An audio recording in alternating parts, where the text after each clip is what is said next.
Betul sekali, kemarin hari Senin sudah dilaksanakan rapat bersama dengan Waskita, Disub, dan juga Balai Perhubungan Darat, dan juga bersama Ditlantas. Sudah kita laksanakan rapat terkait dengan rencana pengerjaan pemasangan glider ataupun jembatan beton yang mana melintang di Jalan Lintas Timur. Mekanisme pelaksanaannya sudah kita lakukan, menyiapkan beberapa dua jalur alternatif yang dapat digunakan apabila nanti ada emergensi untuk kendaraan kecil.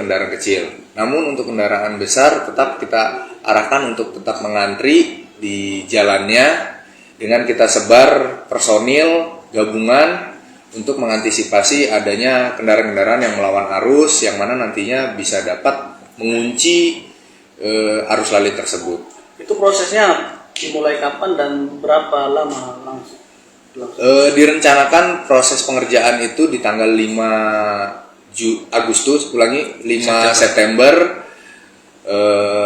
Direncanakan 12 hari karena ada 12 glider yang akan naik. Namun kita melihat situasi arus lalin di lokasi tersebut. Apabila memang ternyata masih padat ataupun tidak bisa dilakukan penutupan, akan kita alihkan di waktu yang lain. Demikian. Untuk pemasangannya sendiri itu direncanakan kapan, Komandan? Direncanakan tanggal 5 September. Malam hari atau siang hari atau bagaimana? Malam hari. Dilihat dari data jumlah kendaraan yang melintas di jalan lintas, itu paling sedikit adalah di waktu-waktu pukul 01 sampai 03. Jadi apabila nanti sudah melalui jam tersebut, maka kita arahkan untuk pengerjaannya berhenti atau dilanjutkan di lain waktu. Nah, himbauan sendiri untuk masyarakat pada saat pelaksanaan itu sendiri ke depannya, terutama kan bagi PNS maupun masyarakat yang melintas. Nah, itu himbauannya sendiri bagaimana, Komandan?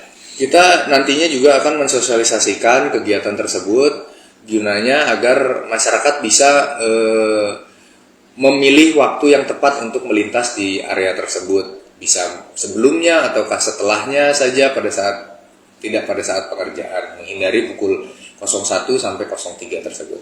Berarti dari Satlantas Polres Banyu Asin sendiri sudah mengantisipasi untuk pemasangan ini sendiri, Komandan? Sudah kami antisipasi dan sudah kami koordinasikan juga dengan instansi-instansi yang lain yang terkait dengan proyek objek vital nasional tersebut. Jangan lupa subscribe, share, komen, dan like ya.